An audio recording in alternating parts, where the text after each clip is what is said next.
May we start now? Yes, sir, please. Thank you. So, good evening, everyone. First of all, I want to extend my heartfelt thanks to everyone that you took time to participate in this faculty development program.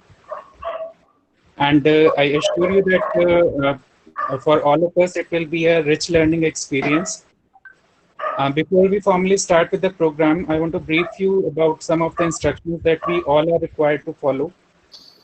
First of all, during the session, all the participants are kindly requested to keep their microphone, videos, and screen present option off.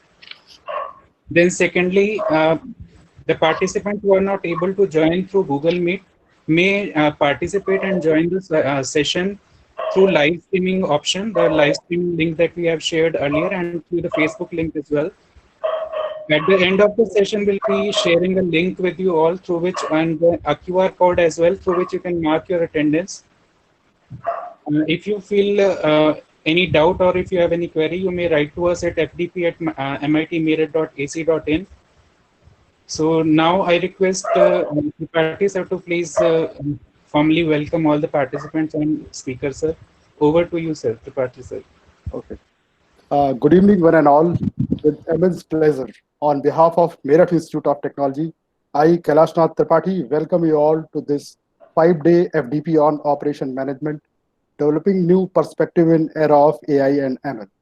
To start with, let me brief you about our institute. Meerut Institute of Technology is a premier institute that offers an array of courses ranging from domain of engineering, professional courses, and pharmacy. Our management always has a progressive approach towards continuous learning and overall development. So, as teachers and faculty, we all get opportunities to enhance our knowledge through workshops, FDPs, seminars, and webinars being organized from time to time. This FDP is a venture in the same line in which we have wonderful association with you all. Thanks for being with us. And it is a great honor to introduce our guest speaker, Mr. Kuldeep Dagar. He is an accomplished practitioner of machine learning and data sciences. He has vast experience of working in industrial firms like JP Morgan, Nokia Siemens, and government organizations like Indian Navy and DRDO. He has completed his education from premier institutes like Indian Institute of Technology, Kharagpur, Indian Institute of Foreign Trade, Delhi. Today, we are privileged to have an opportunity to listen to him. On behalf of all gathered here, I welcome you, sir, to the Faculty Development Program. Now, not taking much time, I would like to request you to start your deliberation. Over to Kuldeep, sir. Sir. Thank you so much, Professor Tripathi. And let me also take this opportunity to welcome you all in this first session, wherein we are going to discuss. In fact, I wanted to make it more interactive so that I keep getting feedback as we go along, like how the audience is receiving, whether I'm pitching the content at right level, at right pitch or not. But since we have some limitations, managing such a crowd in an interactive session sometimes becomes very difficult. But still, I would request, if you, as we go along in the presentation, if you have any query, please raise your hand, or use whatever means are available to pass on your query so that I can address it then and there. Let me first share my screen.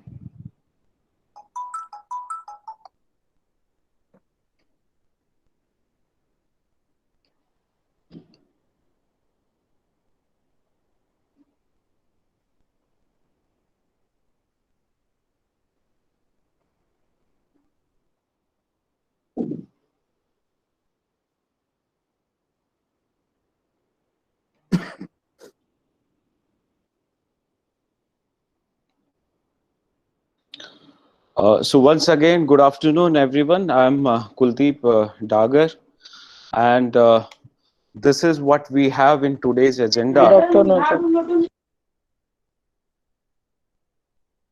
Okay, so this is what we have in today's agenda. Though it is very, very aspirational to cover in 1.5 hours, but we'll try our level best that we cover each and everything.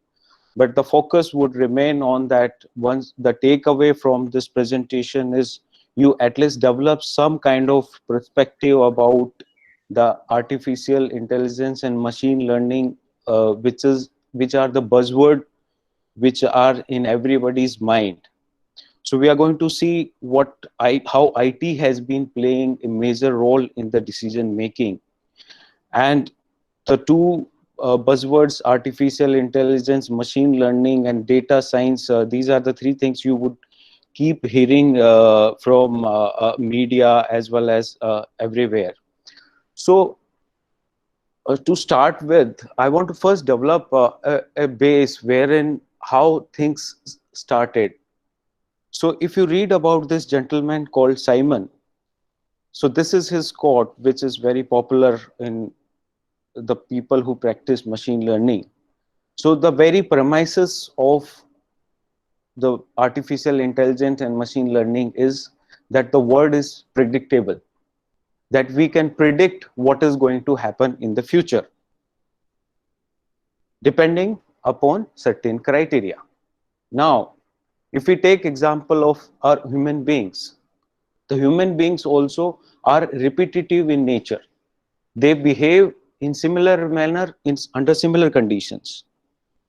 So the artificial intelligence and machine learning, when we say use these terms, they are actually modeling the human mind, human thought process, how human behaves under certain conditions, or how human takes certain decisions given certain inputs.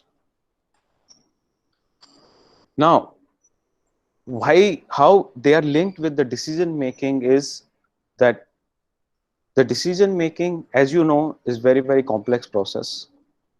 In every organization, this is the bread and butter. It comes naturally to the leader in an organization for the growth and development of the organization. Now, how do we make decisions is based on either our past experience or the data which is made available to us. So that means we rely on the past data or we rely on our own experience to make decisions. And that is what artificial intelligence or machine learning, or when we say data science, they take help of these two things. Either we have experience or we have data which will guide us that what will be our next move, or how we can predict what is going to happen next. So if you see why these two terms have come up suddenly and are being accepted by everyone now, when if you go back in the history, you will find out that artificial intelligence was first coined in 1956 by a group of researchers. But they gain importance now because now where we have wherewithal to use those things and make some predictions.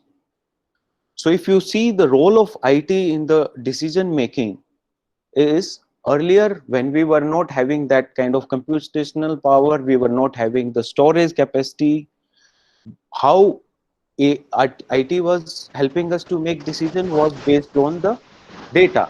So we were if you see the old timers, basically those who worked in the industry or in the institutions, they know, like earlier we used to get only one MIS report. Even if you see the record of the employees, that also used to be an MIS at that point of time, because our capabilities were limited. We were not having the infrastructure, we were not having the storage, we were not having the computational power. All those algorithms which are used now by machine learning were there traditionally also, but the limitation was that of computing power and the storage. But by looking at one sheet or one data, we still used to make some inferences. So that is how the IT has been there in the decision making by giving us the data. The two aspects which we'll discuss: one is the human behavior, the past experience, and the second is relying on the data which is available, which facilitates us to take decisions. And as technology matured, we had enterprise resource planning system, which not only connected, which not only give us the data to one department, but it connected almost every department and started giving us a broader picture to take better decisions. Then we had expert system, which was improvisation of ERP. It was not just only presenting the data, but it started using or embedding the in some kind of intelligence also in that. Now, if we look at the traditional methods in the operation research, or which, because there was a problem and there was requirement to solve those problems, so new methods were devised, which were basically giving us the solution to the problem. So these problems could be related to operation research, they could be inventory related process, or they could be supply chain related uh, problems which we were having. So all these methods which were developed Excuse me, either, sir. yeah, So a lot of disturbance is coming. We are unable to hear you. Please mute all the participants. all right. So these traditional methods, I'm sure most of you must have used it. These traditional methods were having some certain kind of assumptions, certain kind of criterias, and then only we could apply those methods. So that there was a limitations in using those traditional methods for solving the problems which the society or the business was facing. What all problems were there? One, there was limitation in terms of number of criteria a particular method can take, or there was computational limitations and storage limitations. So number of variables, the multi-criteria problems, they also were limited. There were limitations to that. So all these limitations were there, but still we used to make some inference for certain kind of problems. And there also the data was the basis for that. Now, as the technology has matured, we have better computational power, we have better storage system. So these traditional methods which we're applying when they were limiting in nature, but the other algorithms, the linear, non-linear algebra kind of things, probability statistics, and all these algorithms when they combined, so we had now a set of algorithms which are used in the machine learning nowadays. I'll come to that, but I will not go too much technical because what I have been told is the participants are from the different fields. It's an interdisciplinary kind of thing. So takeaway from this would be that you understand what is artificial intelligence, what is machine learning. These two are two different terms, but they are used interchangeably because of lack of knowledge. Then there is data science, and in how can you use AI or machine learning or data science in your respective discipline or your fields, so that then there you can build in, because we have also have limitation. There are only 5 sessions, so in this I can only give you how you can roll out AI or machine learning in your discipline or the problems which you are facing. I'm sure there will be different kind of participants. Some will be those who are at policy level or those who are at directing level, who need to know where AI or machine learning can help them. And second participant who will be practitioner, like those who will be doing hardcore coding and they will be actually taking out the result. So for the first category of participant, I will try to build up that perspective. For the second kind of participants, I will give enough resources or as we go along, and then you can build up on that. So anybody wants to ask anything, or what I'm trying to pitch at this point of time, or the direction which I've taken? Anybody disagree, agree, or I should you know go more technical, or should I pitch at the general level? Good evening, sir. Sir, is this kind of application can be used in the domain of information security or not?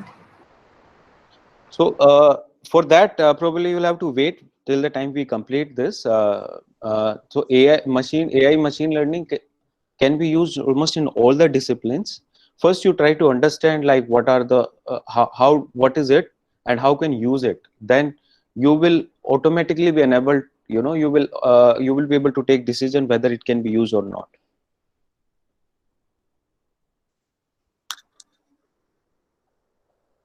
All right. Since there are no questions. Excuse me, sir. So my concern is whether this training is for the beginner or for the person who is already dealing with this AI and machine learning. So what I've been told is I have to pitch it at the beginners level. So that's why, sir. But Thank you, sir.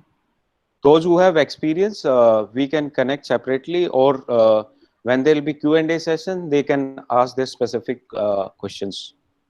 I will be highly thankful to you if you will think about that we are just beginners. And if somebody is experienced, please try to share their views and try to take the advice from the tutor later on. Thank you. Okay. Okay. So moving ahead, you might have heard those who are working in this domain that there are different kind of analytics which we generate.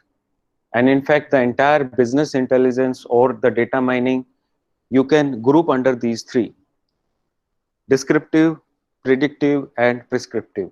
Though they are terminology in themselves, but they have a lot in themselves, I would say. How do you understand it so that you remember it for long is through a story. Say descriptive analytics. I'll cover it through a story. A lion hires a fox, and the fox is a data scientist here. And the lion gives him the job that in my jungle, you find out where I should go for hunting so that I don't have to roam around too much. The fox was having access to the entire data of the jungle. So what fox does is, first thing he finds out is, say in last 1 year, where all the lion has hunted, or he got his prey in last 1 year. He summarizes and he puts it across to the lion. So this output which Fox has generated is called descriptive analytics. That means that in last 1 year, whatever prey he has caught, so that is basically a summarization of that data. It's a past data. So that gives a picture that is a descriptive statistics. So there can be anything, in statistics. Descriptive could be your mean, mode, median, a lot of things which can be there. So it is relying on the past data. It is relying on the past data, and it is giving information about the past data only. Then the second question which was there in front of the fox was like, what is now where the lion should go for his next hunt? So that is covered under predictive analytics. That means it will, based on the past data, it will give an indication or the probability of finding the next prey is futuristic in nature. So that is predictive analytics. He predicts based on the past data. Third category of data is, now he has entire picture. So he knows like where the lion should be sent to get his next prey. Now the next question lion is asking is, okay, you told me that these are the areas and these are the probabilities where I will be getting my next prey. But now I am old now, so you have to help me so that I reach fast and the prey also doesn't run too much. So the next thing which is there is prescriptive. The fox has to prescribe to him, or he has to make arrangement so that lion gets his prey easily. So there are several options to that. Means in prescriptive analytics, we optimize the thing. We give different options which the management or the loin here can choose from. So what he can does is either he charts out a territory to him that this is the shortest path to reach there and you will get your prey, or he make arrangement that the prey, or he digs the places so that the prey doesn't run too much. So these are the hypothetical, just to make you understand or you remember it for long. So it's a kind of hypothetical story, which is, so these are the terms which are used. So when we say predictive analytics, the AI and machine learning, they fall under this kind of category.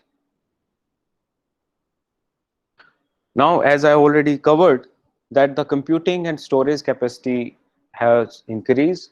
So all these traditional methods which were limited to only researchers,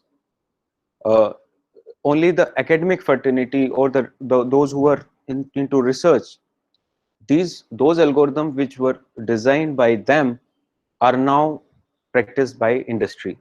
And what has enabled them to do so is the technology.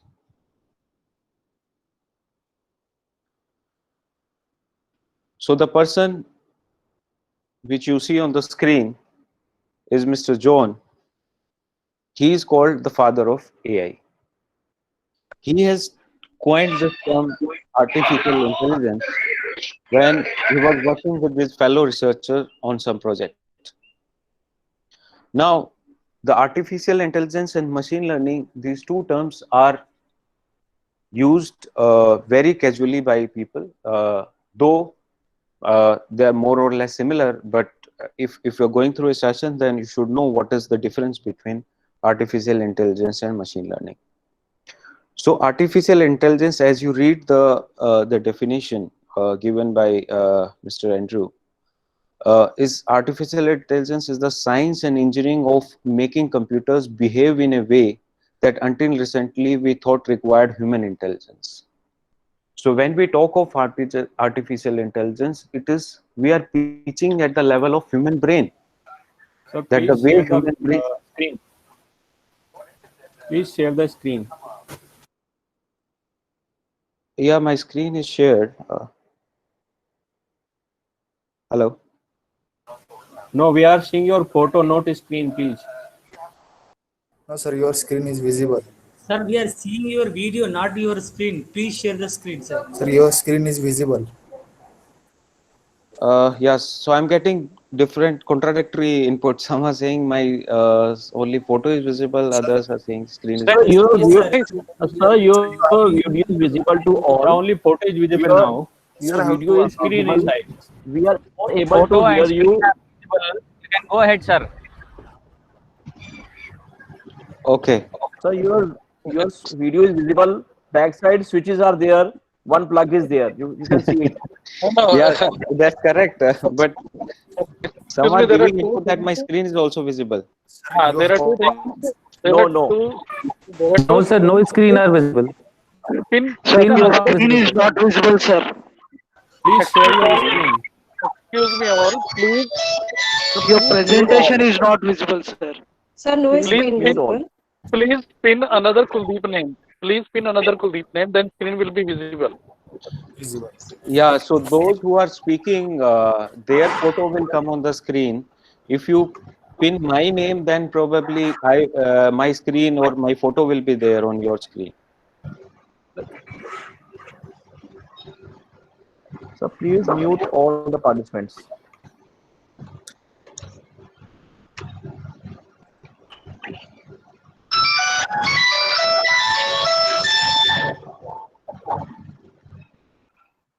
I would request everyone to kindly switch off their mics. Sir pen करने के बाद भी आपकी screen share नहीं हो रही है. आपकी वीडियो आ रही है sir. We are very much visualizing you. Backside yourself. One five pins ampere switch is there. Two sockets are there, and something is plugged in. Sir, there are two Kuldeep Dagar, sir. Hello. Please pin Sir, there are- Kuldeep Dagar, sir. Where presentation is also written.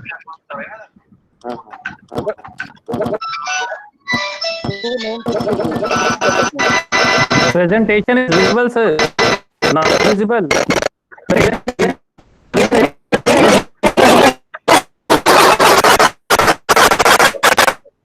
Okay, I'll request everyone to please mute yourself.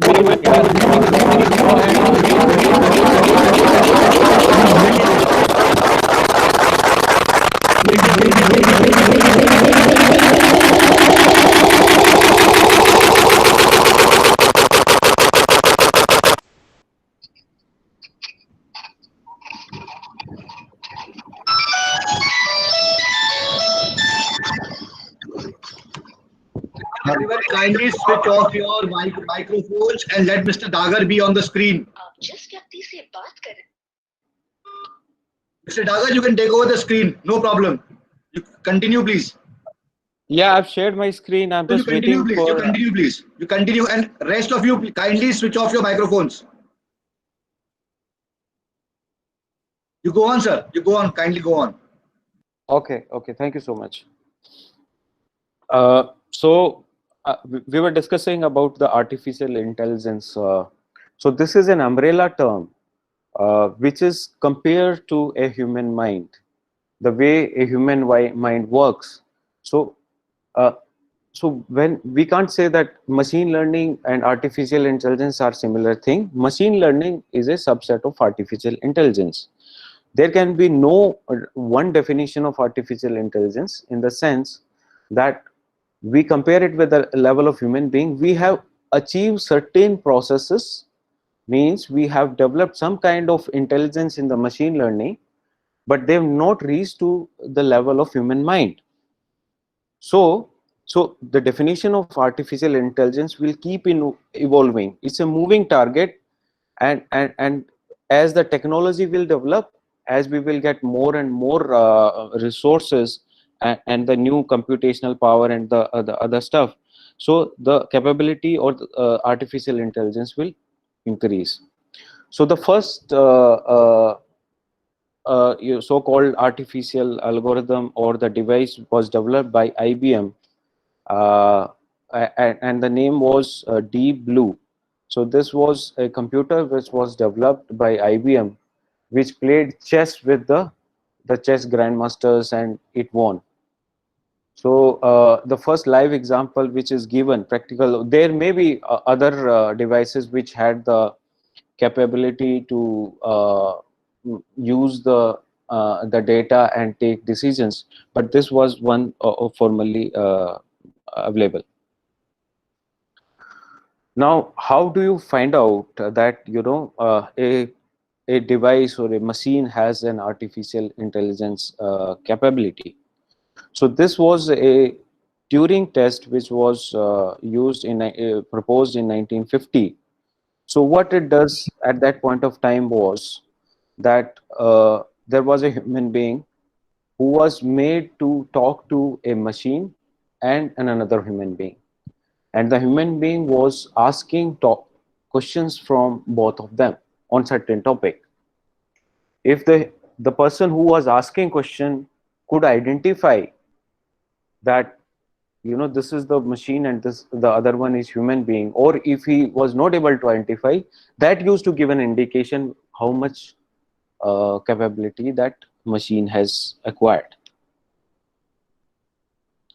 So the Turing said that if the interrogator couldn't distinguish between them simply by answering given them, we could call the computer intelligence at its thinks and answer like a person. I'm just reading out for those who are not able to see my screen.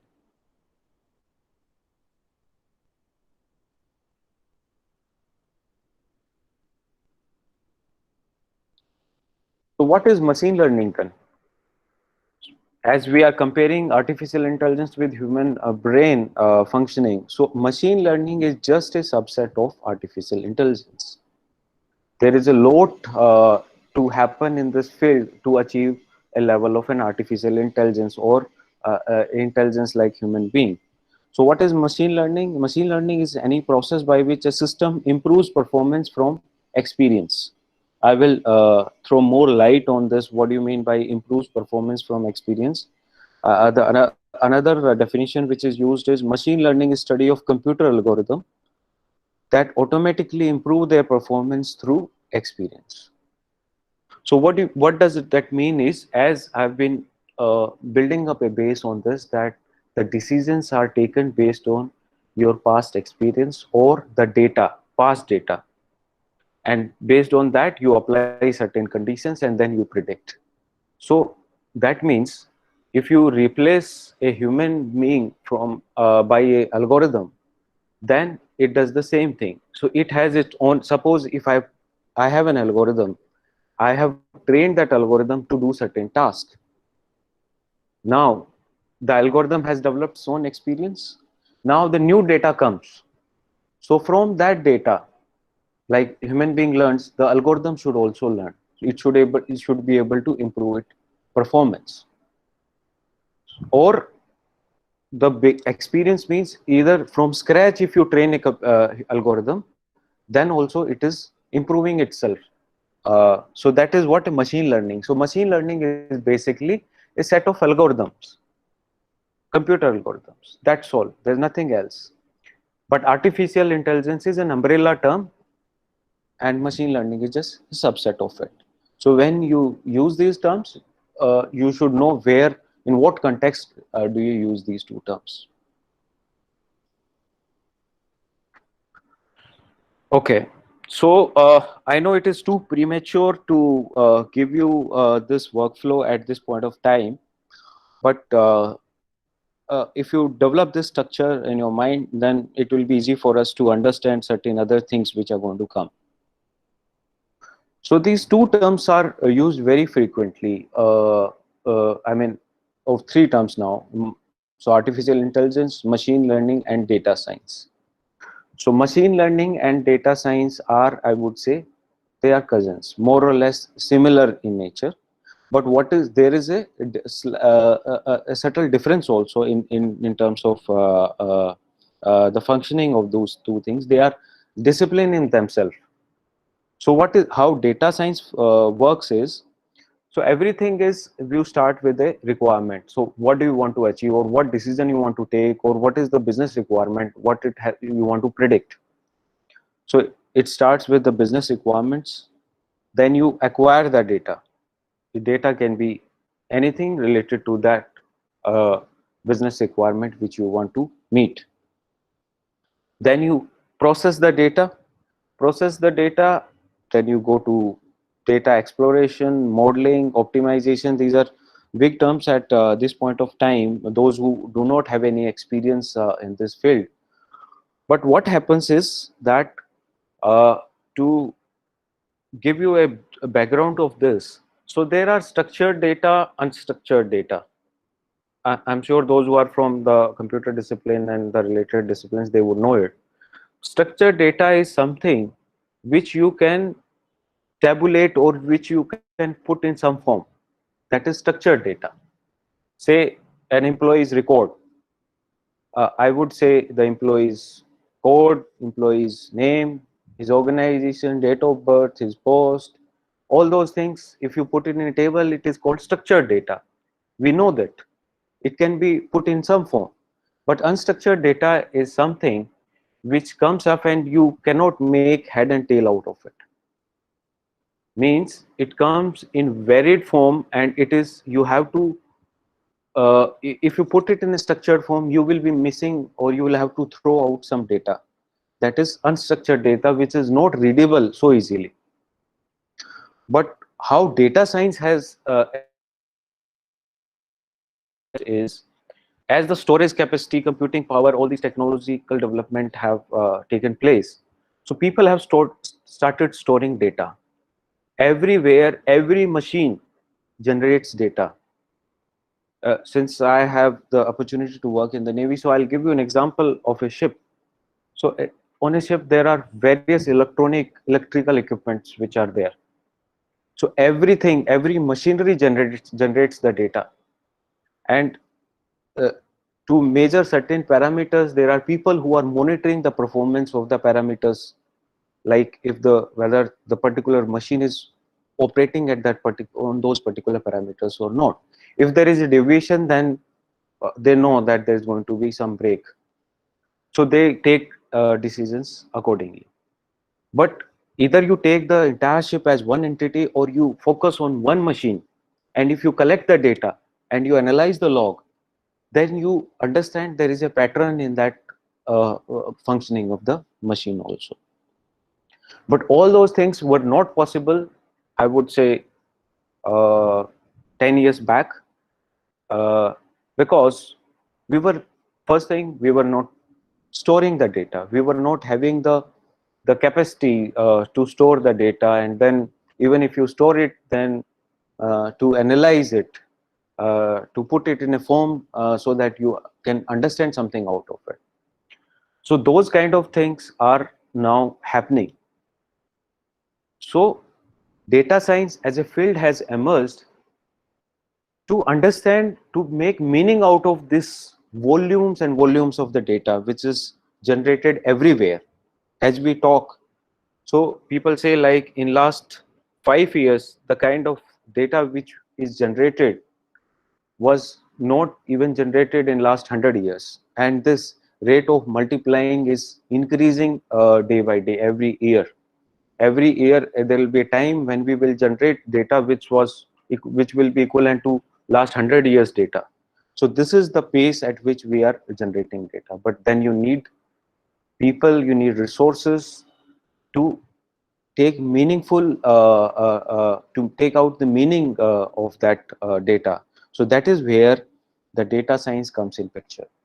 So everyone wants to understand human being, the customer, or wherever, in whichever field they want to understand the functioning of that particular entity, because every entity has a behavior. Every entity repeats itself in a particular fashion under certain conditions. So everyone wants to predict, or everyone wants that, so that they can take preventive actions, or they can mold it in their desired direction.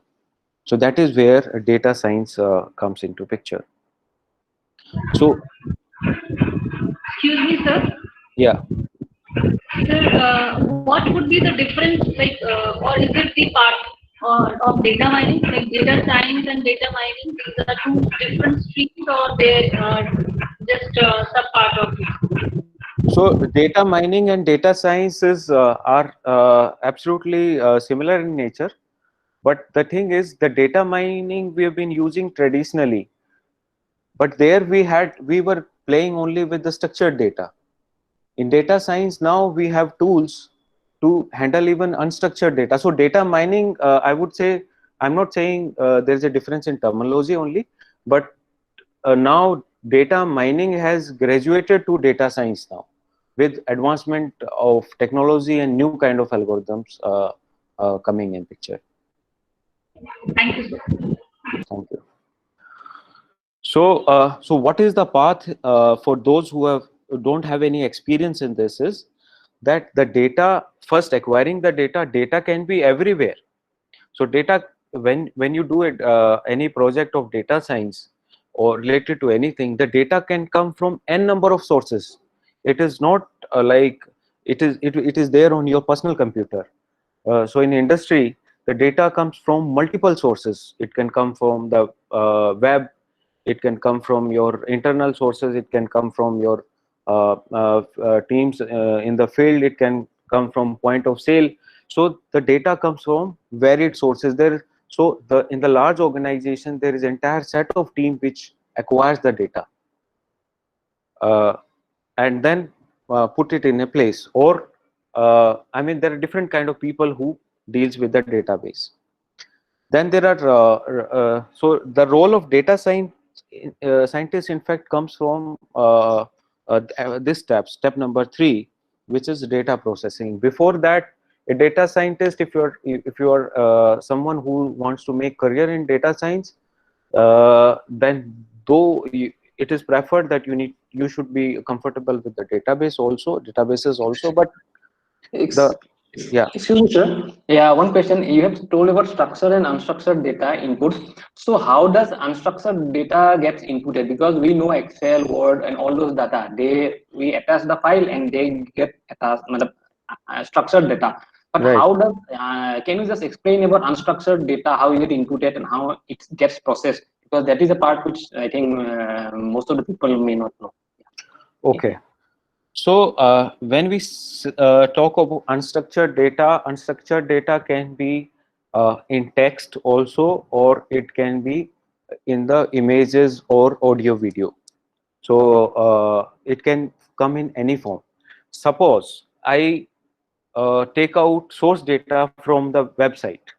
So it's a text data which has come in. Say our Prime Minister tweets something and there are responses on that, on the tweet. Some like it, some don't like it, some, they write. And I want to analyze the tweet of Prime Minister and the responses. So whether people were happy, what percentage was happy, what percentage was not happy, what percentage was neutral. I want to analyze this. Now, how can you analyze such data? You cannot source it in the Word, or you cannot source it in the Excel. They won't be able to handle that kind of data. So there is something called natural language processing. I intentionally don't want to use those terminologies because those terminologies will scare some of the people. But as we go along, so systematically I want to cover that. So in natural language processing, there's something called text mining. So you read that data. So there are platforms like Python and R, and there are commercial. So these are the open source platform which I'm talking about. Then there are commercial packages which are more user friendly, and they are built to handle certain kind of things. So they can source that data, analyze it, give a structure to that, and can take out the desired result. So when we talk about unstructured data, I mean to say that kind of data which comes from these kind of sources. Does that answer your question? Yes, sir. Yes, sir. Because it was main regarding unstructured data. Basically, we can see the blob and all those data types. Because I just wanted to know, you have showed the flow chart. So, for example, the processing. Basically, there will be some. For example, in Python also, we can say there will be some packages which should process the unstructured data, and they will give some. For example, you have said sentiment analysis or anything. Yeah. Basically, they will upload the unstructured data as it is, and the packages will structure and give a meaningful information. Is it so? Yeah. So these So these packages can consume that data. At least you will be able to source that data in those packages. And then what do you do with that data? It is up to you. Okay. Yes. Okay. Yeah. So, but these traditional packages, if you talk about MS Office, your Excel or Word will not even read that data. But these packages can store that data, and then there are set of operations which you will do to take some meaningful information out of that. So these the flow chart which I'm showing, so they are steps in themselves. They require a lot of time, so that the applying a modeling or doing modeling or applying an algorithm is a very, very minuscule part of the entire data science or machine learning. So if you ask a person who deals with this kind of thing, how much time do you devote in sourcing, cleaning, and then processing, and to understanding what is data all about, is 60% of the time is in that only. Rest, then you are trying different algorithms. I'm talking about data science and machine learning here. So data science is more of one-time activities which you do. You don't kind of build a model for future use. Basically, you suppose in data science, say a company wants to run a market campaign, or want to take out some offer on your cards which you use, say for example. So it wants to analyze at that point of time, if I take out this offer, then what is the likely that I will get this, what kind of business I will get, and why, what quantity. So these kind of fields things are covered in data science. So they take out the past data, and then they see what kind of demographics changes are there in that area, and all those things. So these are various features which are taken into consideration, and then they make the inferences. So data science is more of dealing with those bulky kind of things and taking some meaningful information out of that. Whereas the machine learning, we know, it is not one-time activity. Machine learning is more of, we have certain kind of activities. So say for example, credit card fraud detection. So these banks, they use credit card fraud detection algorithms. So what do is they know, like they build a model, they train that model, then they test it and they improvise it, and it is always sitting in the system. So whenever there is any credit card transaction, it goes through that algorithm. Either it can block it, it can stop it, or it can let it go, depending upon how the algorithm has been trained. So this is the difference between artificial intelligence and machine learning algorithm. Sorry, data science and the machine learning. So data science is more of taking out inferences from that, and machine learning is building a model and deploying it. It is going to recite it on the system, and it will keep on giving you some result. So as I was talking, these are the commercial platforms which are available or the companies have developed these, and they come at the cost. And these, for beginners, those who are interested to dive deep into this data science or machine learning, so you can start from here. So you can visit this link. You can download Anaconda. So it's a package which will give you everything. It will give you the IDEs. It will give you all the libraries. So it's mostly for the Python. So if you click on this, this is where it will go. And if you download, then depending upon what kind of operating system you are using, you can download these. These are open source. There are no cost for this. Okay, now there are people with the coding experience, and there are people who do not have any experience of programming or coding or scripting, whatever terms you want to use. So there is a debate, like whether they should learn Python based thing, or they should learn another package, something called R. So generally it has been seen that those who have some coding experience, they go for Python, and those the coding of R is relatively easy. It is more user friendly. It is for the people who are not from the computer science background. If they have to use it only for data science, if they have to analyze data and take out some results. So even for researchers also, they prefer R over Python. But those who are with the computer science background, they use Python more. Then there are different kind of IDE, that is which are available.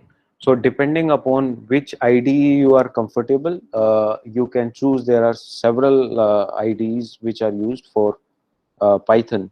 So Jupyter Notebook and PyCharms are the two which are used frequently by the people. So if you want to learn, then you can start with the Jupyter Notebook.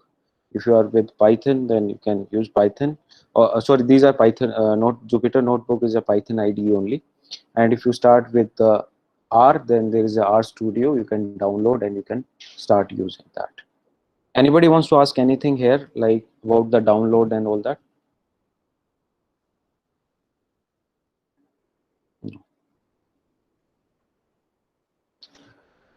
So how machine learning works?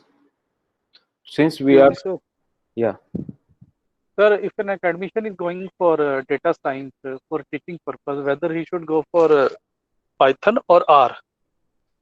Sir, maybe in industry specific, the answer may be different, but as per academician point of view. From academician point of view, I would recommend R is a better option. you can pick up R easily than Python, because Python requires at times you need to write lengthier codes to perform certain task or activity, and R you can do it in 2-3 commands. Yeah.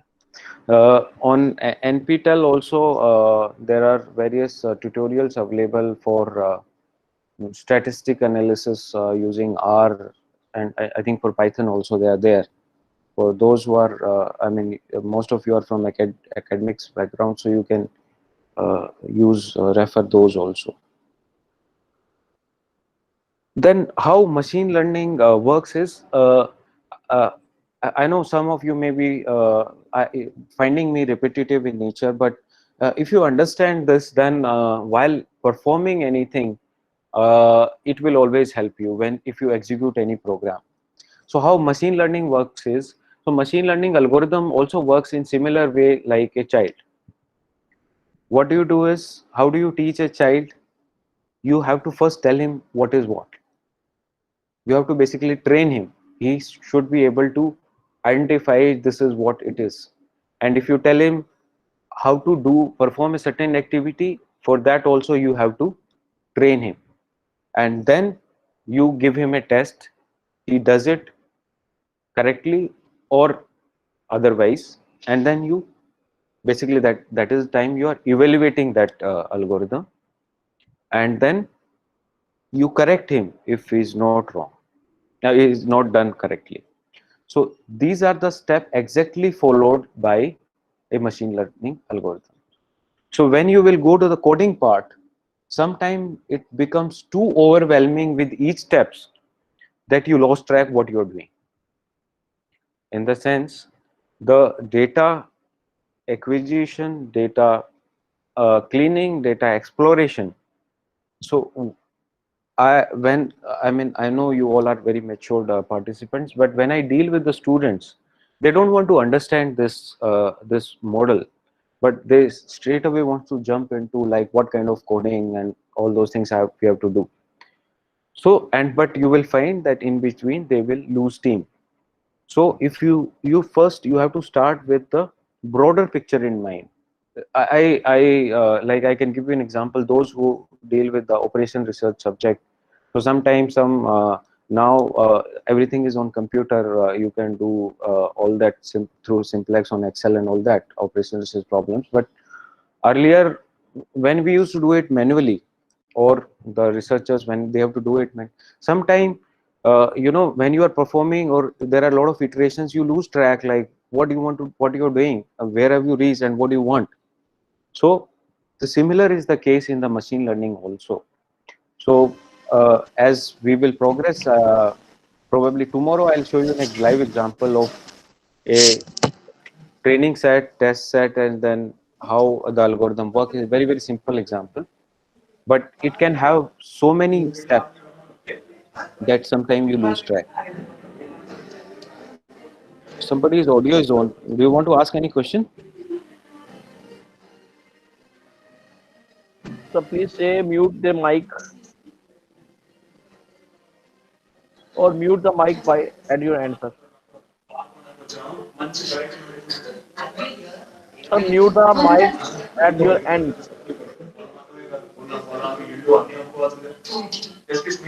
Please, sir. Please take a seat, sir.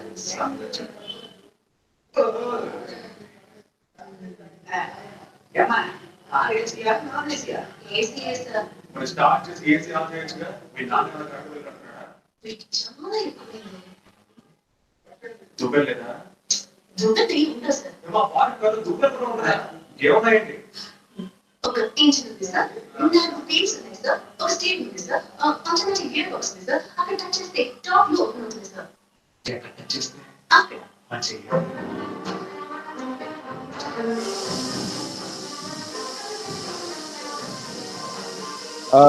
Professor Tiwari, should I continue? Professor Tripathi? Mute your mic. Ayush sir, please mute. Sir, it's Swati whose mic is on.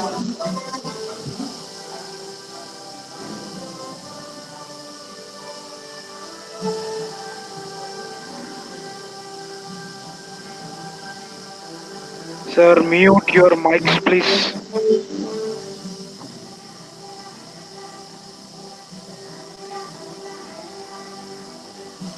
Okay, I think I should continue, otherwise we'll not be able to cover his bare minimum also. Yes, sir. You please continue. Everyone else apart from Dagar sir, kindly mute yourself. Everyone apart from Dagar sir, kindly mute yourself. Sir, you continue, please. Yeah, okay. So how might machine learning now, in fact, just to give you a background to this. Sir, lot of disturbance is coming. Sir,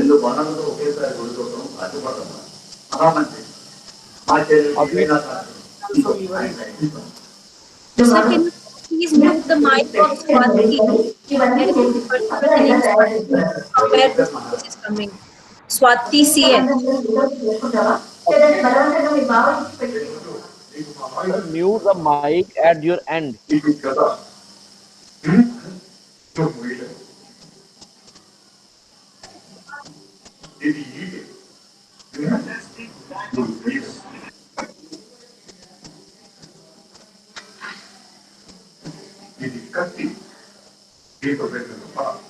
Ayush, remove Swati HTS.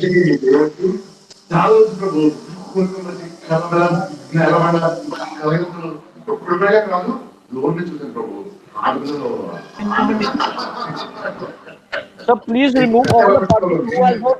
Swathi గారు mic off చేయండి. Please remove all those participants who has not mute the mics. Ayush. Yes, sir. Ayush, remove Swati CH और उसका इधर switch off है भाई. Okay, sir. I'm removing. Please. Yeah, sure.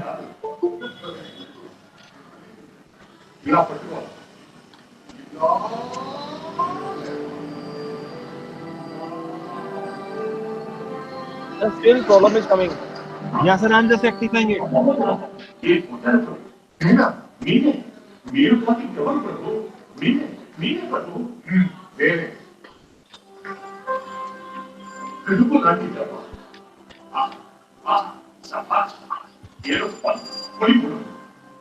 Swathi గారు mic off చేయండి.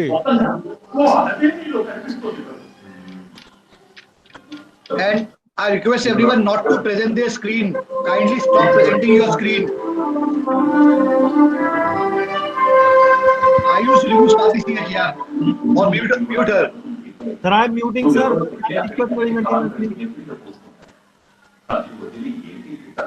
I think she is not in the meeting as well. Yeah. She's not in the meeting. Sir, please remove all those participants who mic is on. Okay, sure, sir. I'm moving. Just give me 2 minutes. Stop presenting your screen. Sonia Arora, kindly stop presenting your screen. Sonia Arora, kindly stop presenting your screen.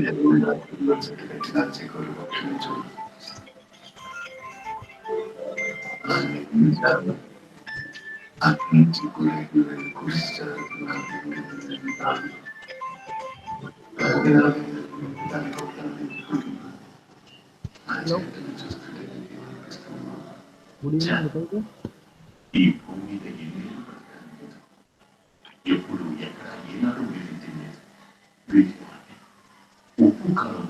बताइए. స్వాతి గారు mic off చేయండి.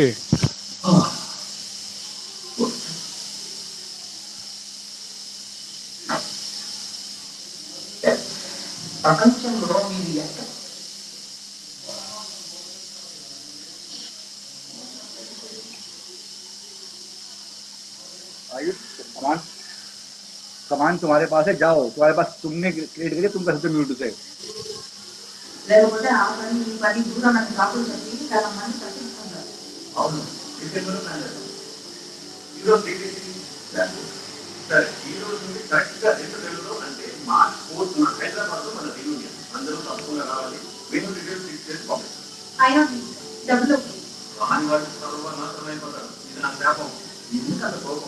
నేను తిరుగుతా అంత మళ్ళీ అమ్మాయిలు వస్తున్నావు ఏ రామచంద్ర గారు ఆయన పోయినప్పుడు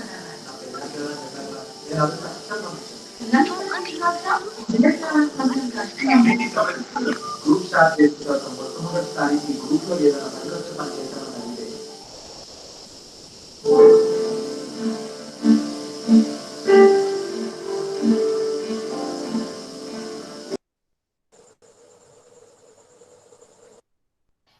To all participants, it's my humble request from next time onwards, kindly mute yourself.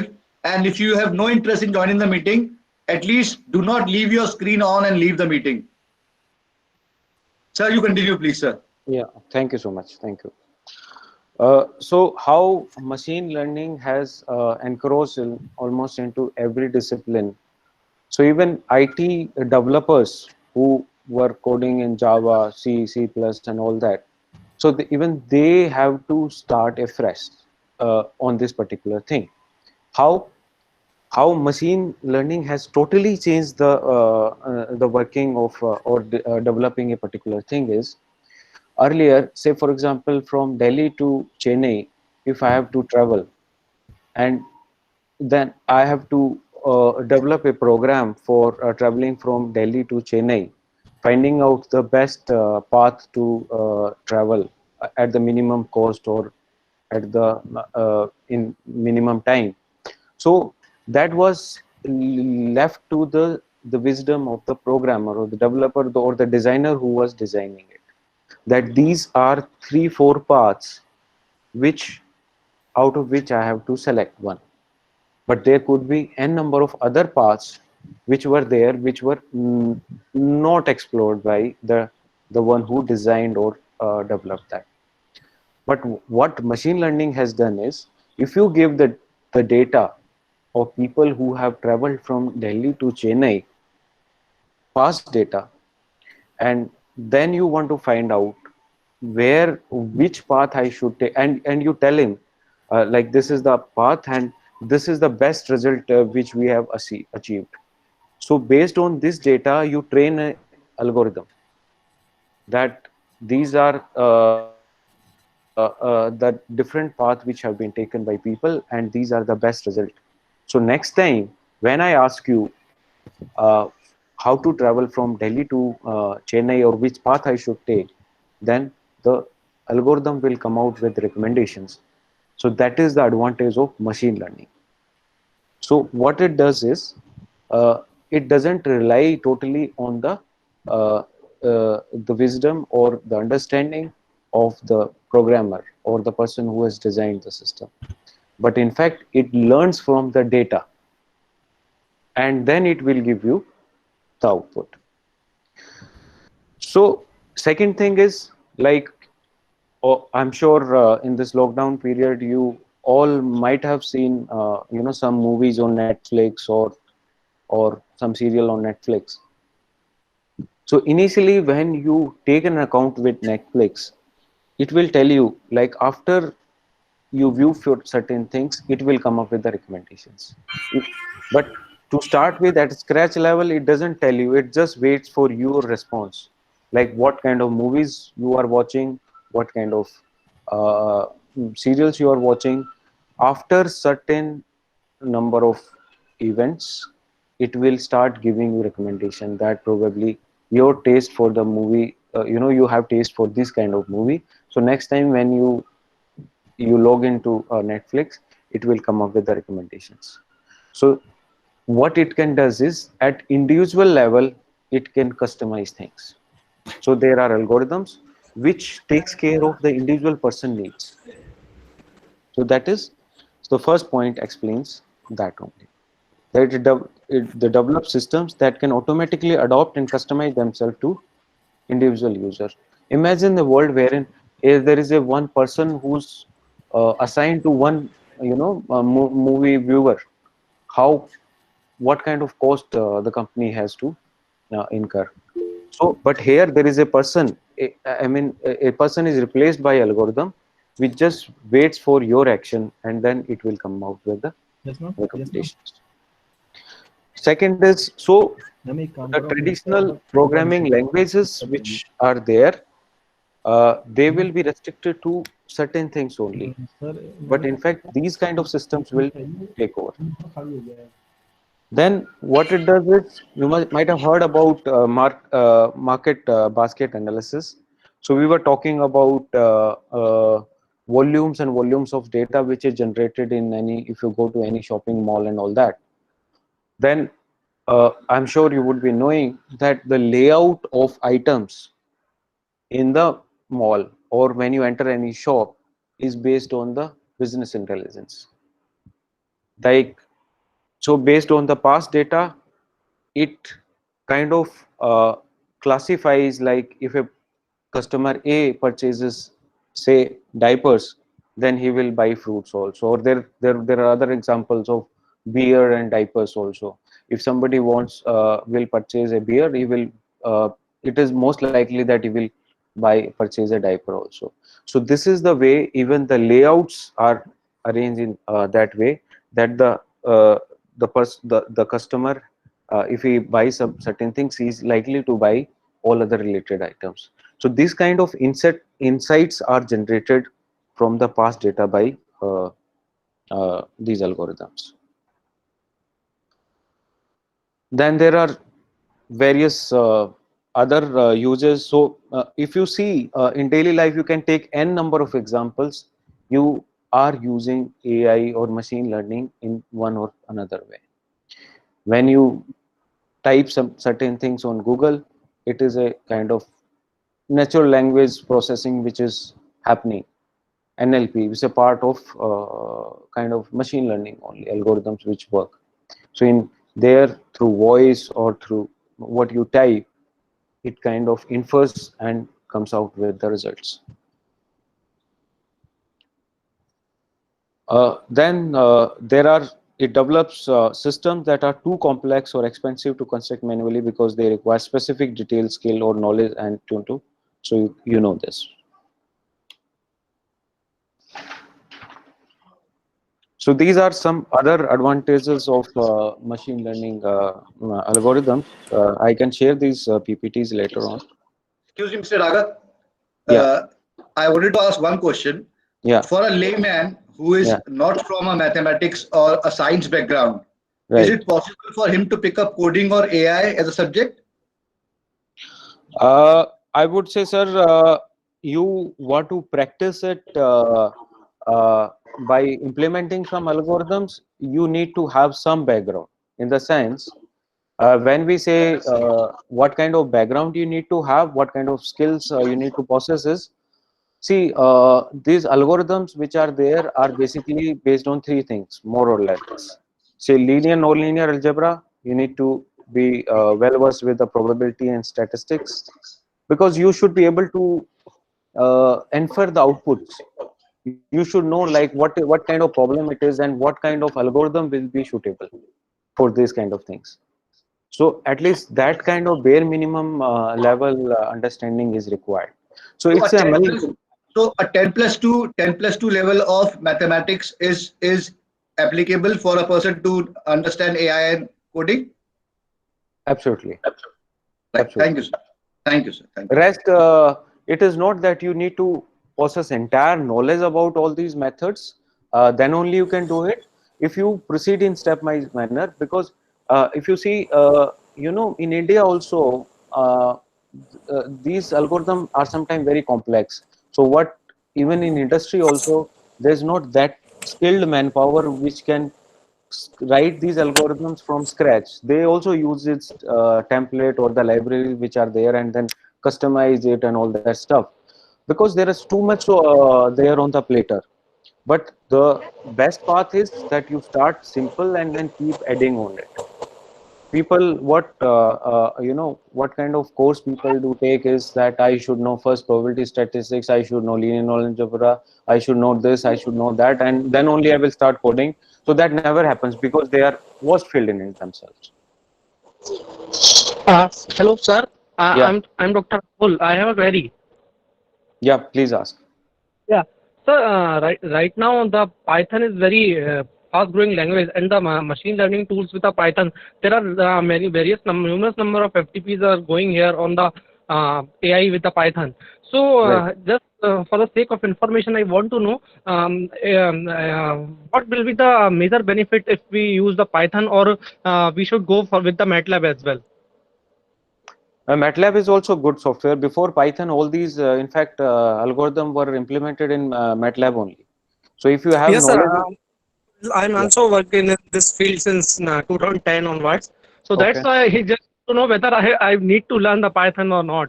see, sir, Python, what happens is now MATLAB is slowly and gradually being phased out. I mean, if everyone starts using Python, and if you write MATLAB code, and then if you have to exchange with something, and suppose you want to source some other things which are, because Python has got a large community which is working for its development. There are many number of platforms available for the Python which are absolutely free. Absolutely. And what happens is the success of any language depends upon who's contributing. So right now in Python, there's a large community which is working for Python, and that's why it is free, open source. And they are adding on things, adding on features. So they don't want that Python should lose the battle against R. So with time, if you adopt it, well and good, but otherwise MATLAB is, if you use it only for research purpose, it's good enough software. In fact, I have done scripting in MATLAB. Yes, sir. Yes, sir. Thank you.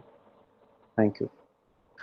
So I know we are, taken too much of time discussing the initial part. So one application, I'll now not go to the slides. I'll give you one application of machine learning.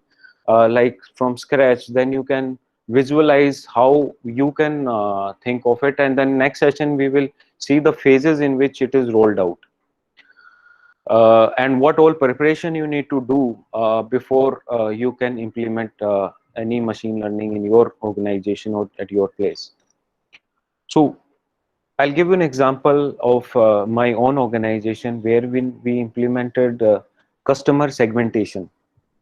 So what happens is a very big bank wherein what it does is it does trade with a lot of people. So there are a lot of people, customers I would say, who trade with bank A, and there are lakhs of transactions happening each day. Means there are lakhs of new customers coming in and the old customer going out. So the churn rate is also equally bad. The new customers coming, old customers going. We have limited resources, means we have limited salespeople who are basically dealing with these customers at initial level, and then there are traders who trade with these people. So these customers, what do? They trade, they buy and sell products with the particular bank which I'm talking about. Now, since there are limited number of resources with the bank, so what bank wants is, it wants to get an insight like on which all customer it should focus, so that it doesn't, the resources of the bank are not wasted behind the customers who are not productive, or who are not going to stay, or who are not going to bring large or frequent trades with the bank.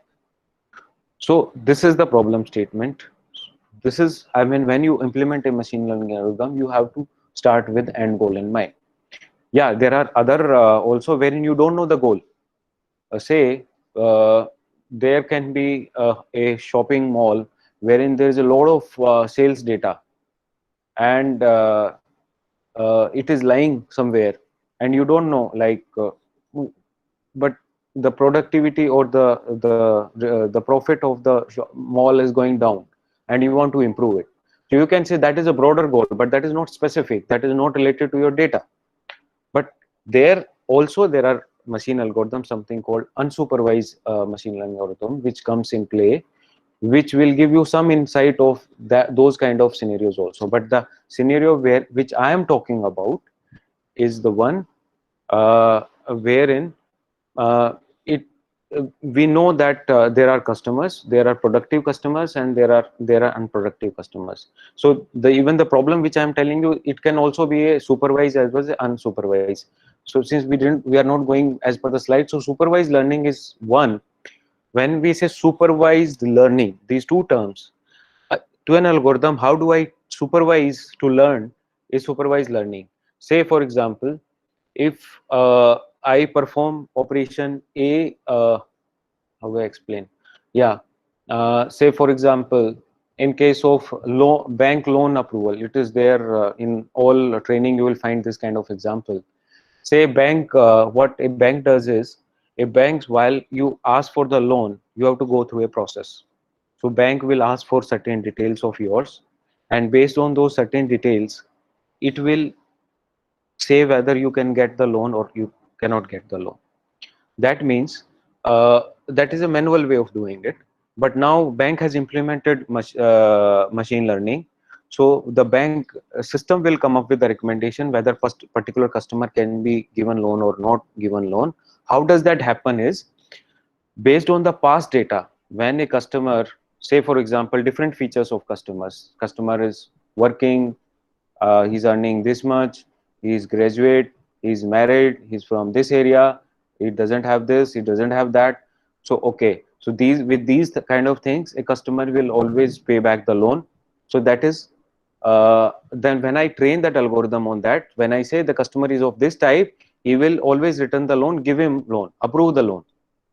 So this kind of learning is called supervised learning. So I know, like based on my past data, that if there are these things are available, then then this will be the output. You learn this. So that is supervised way of learning. Unsupervised way of learning is, I don't know. I am a new bank. I don't have any past data. When a customer asks for loan, I don't have any example to teach my algorithm like what kind of customer should be there to approve a loan. So then what happens is, then I need to have a large chunk of data from which the algorithm will give me some insight. So that is unsupervised when the cases are not available with me to teach the algorithm. That is unsupervised way of teaching. But in supervised, I have examples to show him that this should be the acceptable behavior. Now, I'm sure it is not getting confusing for you, but the original example which I was giving, or the practical example which I have worked on, is the customer segmentation. So we wanted to focus only on those customers which are productive, which are doing higher trade, which are doing voluminous trade with us, so that these sales and traders could be assigned to look after those people. So how do we do that? Then you need to follow a process. First, you have to acquire the data of those kind of customers. Once you acquire the data, then you know, okay, these kind of customers are good for me. Then these are kind of customers are not good for me. So accordingly, so all those steps will follow: data acquisition, data cleaning. Computers understands only numeric code. So if there are unnecessary fields which need to be removed, if there are textual field, they need to be converted to numeric field. All those after lengthy process, you bring the data in a form which can be fed to this algorithm. So these steps are the one which everyone has to mandatorily go through, and then you apply certain kind of algorithms, which we will discuss probably in next session. Then these algorithms you apply one kind of algorithm, second, third, fourth, and then you keep on testing their performance. Means then your entire data set you divide into two: the training data set on which you train the algorithm, and the test set on which you test the algorithm, how, if I give him this data, how it will behave. So and then you analyze the performance of the algorithm. Once the algorithm, if you feel that algorithm is say giving result more than 85%, then it is ready for deployment.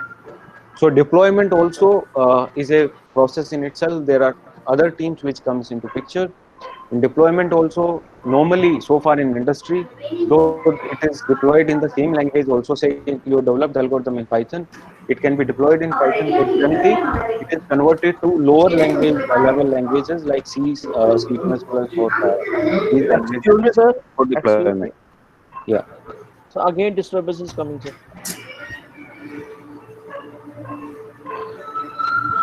Ayush, Ayush, Ayush, Yes, sir. remove Ramya. Ramya. Okay, sir. Yeah.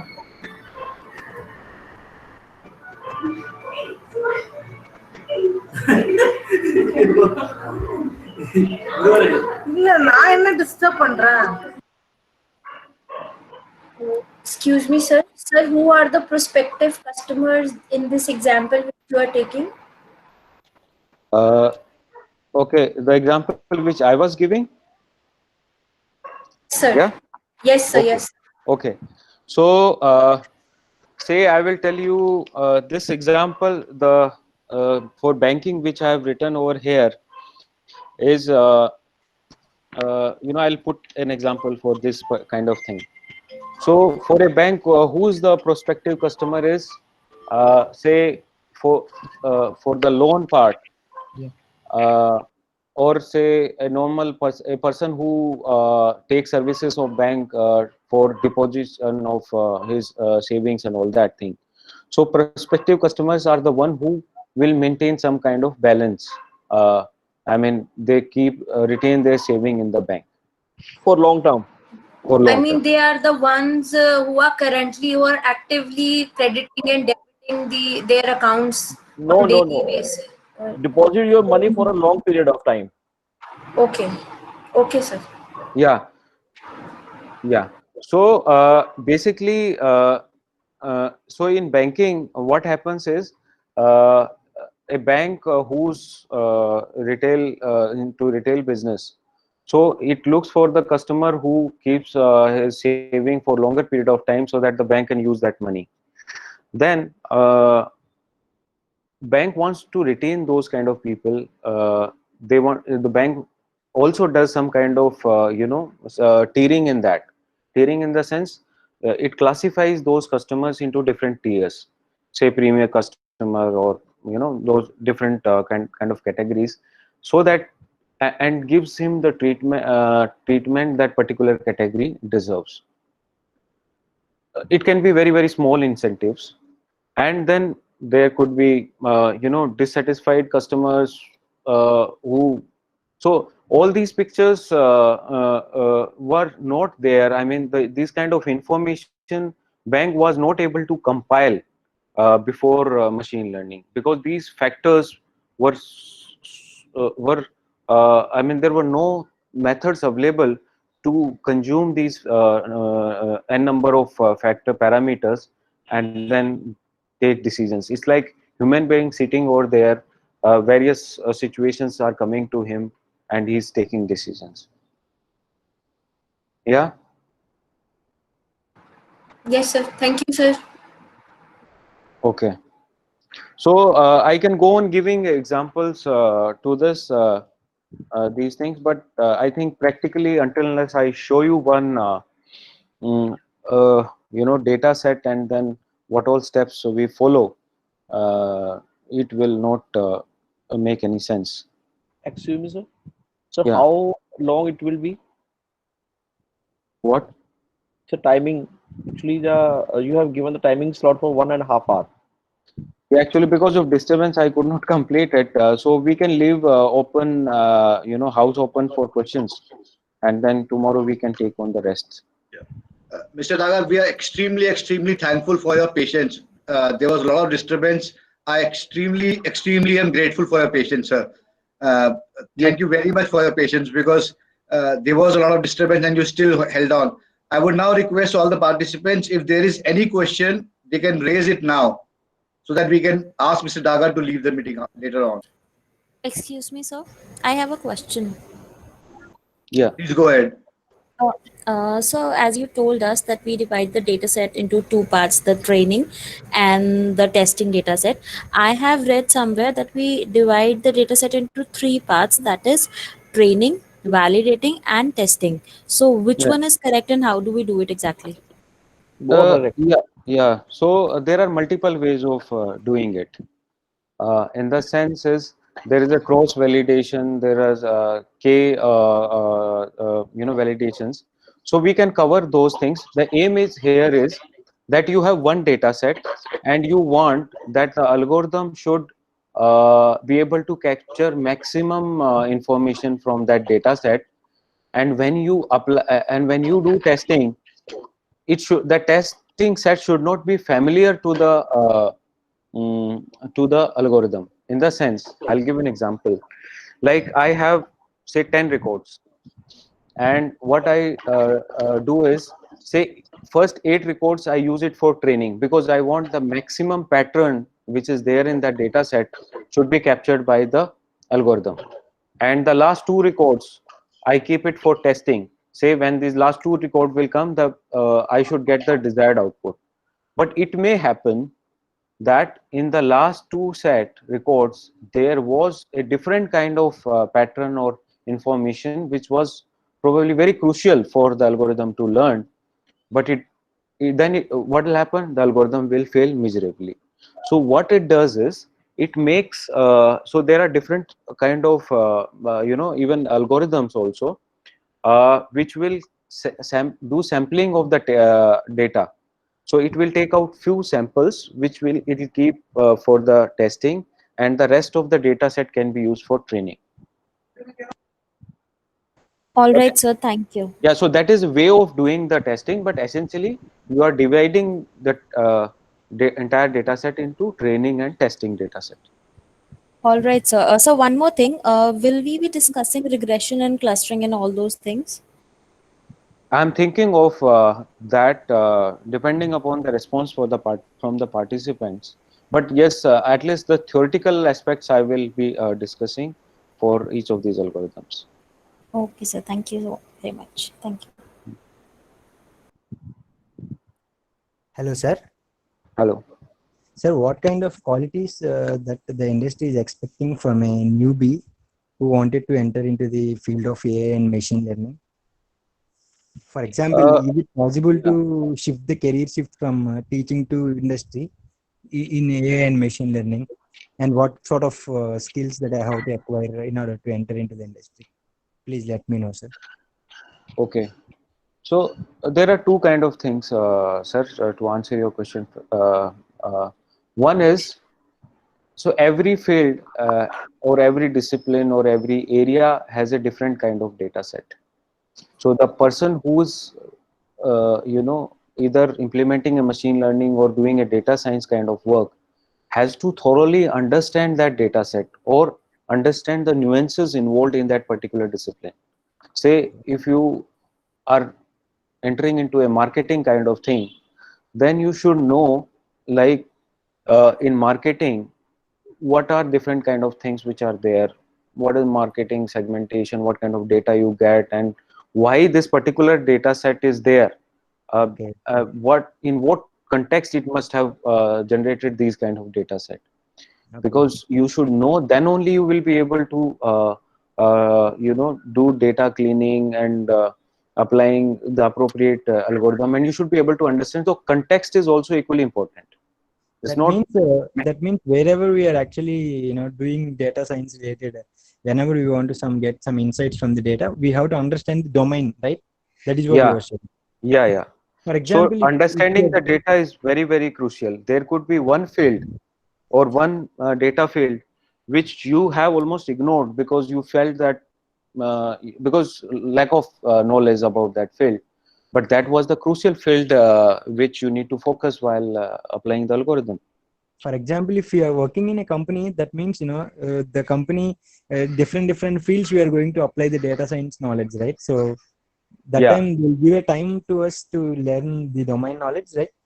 Yeah, domain knowledge is number one. For fresh entrant, probably it will not be given too much of importance. But this machine learning, say applying machine learning from end to end, it's a challenge in itself. Like right from scratch, data acquisition to giving out final output and improving the performance.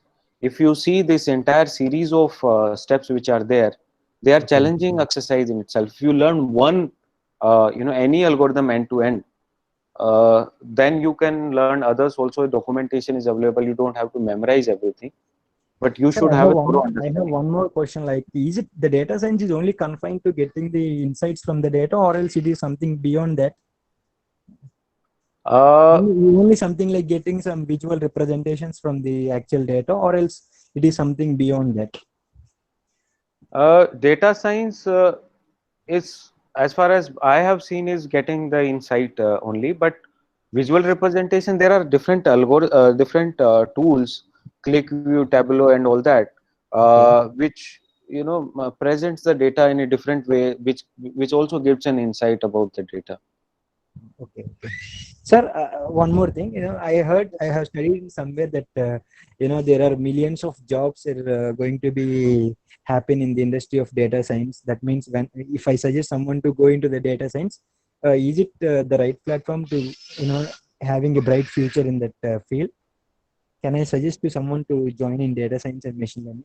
Yeah, if he or she has aptitude for it, then it's a good field. In fact, slowly and gradually, it is going to be part of our even our routine jobs are going to be taken away and would be replaced by these machines. So, what they say is, what research says, there are three kind of waves which are there. One is your very routine jobs which you do manually, step A, B, C, D. So, and which generally happen in finance industry or health industry. So those are already being slowly taken away by AI, and then there are jobs which require a little more complexity. So that is yet to come, and the third wave is wherein the manual task, the transportation industry, construction, all those. So these industry jobs will also be replaced by robots. When you say they will be there to take on the job. So whenever we whenever we want to enter into the data science, we need to master in statistics, or else a normal kind of knowledge is enough. I mean, No, you prepare one end-to-end any algorithm. In that, everything would be covered. Okay. And then, yeah. Thank you. Sir, I have a question. Yeah.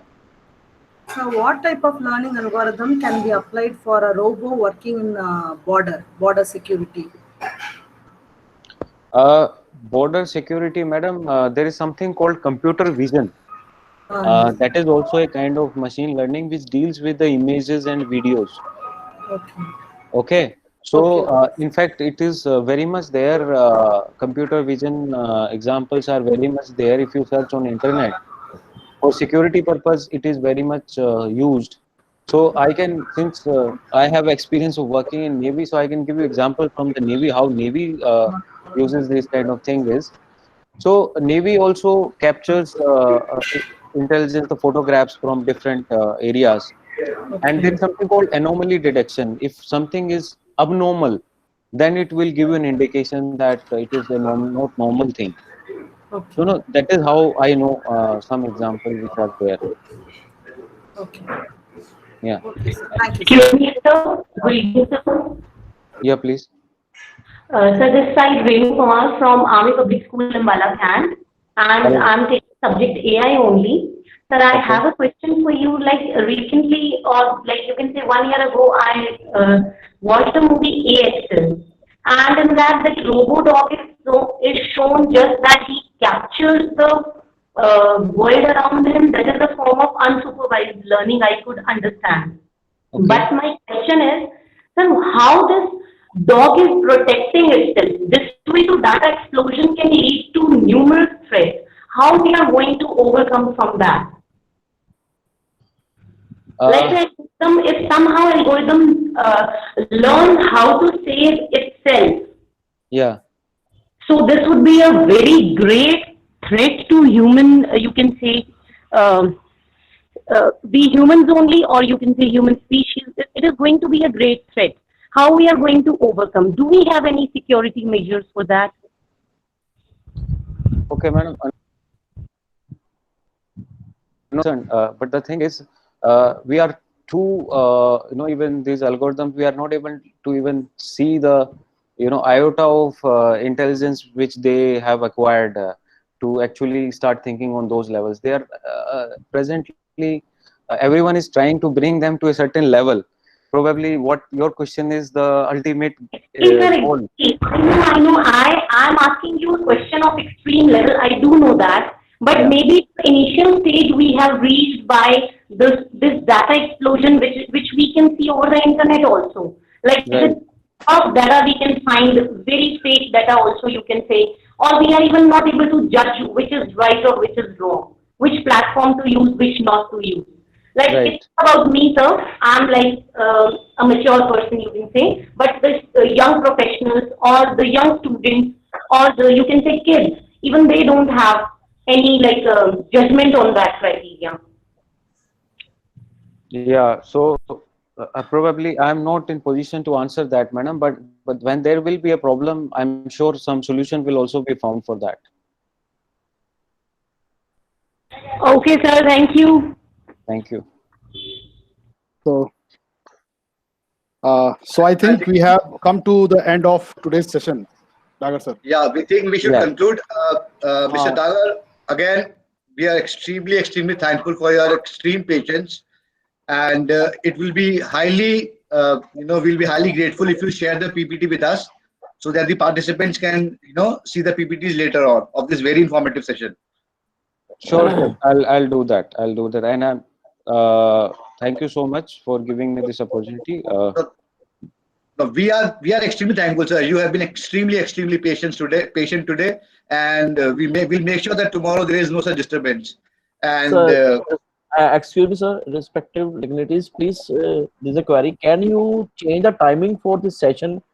Right now, the session is starting at 5:30. Can you? It will any query you can just type in the chat box. We will see all the queries and will answer back. Let us first bid goodbye to Dagar sir. He has given a lot of time, and you all can type your queries in the chat box. We'll answer one by one. Mr. Dagar sir, thank you very much for your patience. Thank you so much. And we'll look forward to see you again tomorrow, sir. Thank you so much. Thank you, We sir. will be meeting tomorrow. Yeah. Okay. Good day to all. Thank you. Now anyone can leave the. Thank you.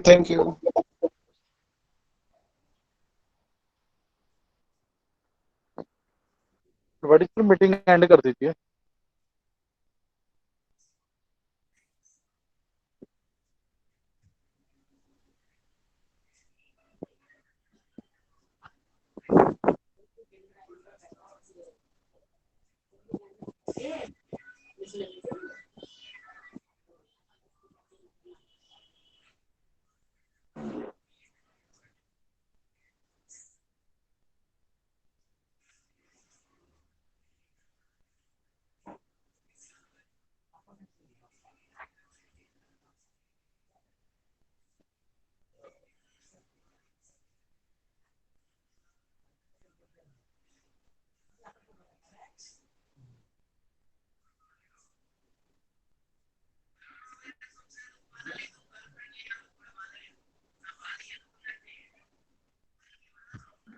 Ayush recording close कर दो. Ayush Sir, please. Hello. Recording of करो यार. Sir, please share the link of attendance. Already shared. It is a chat box. It is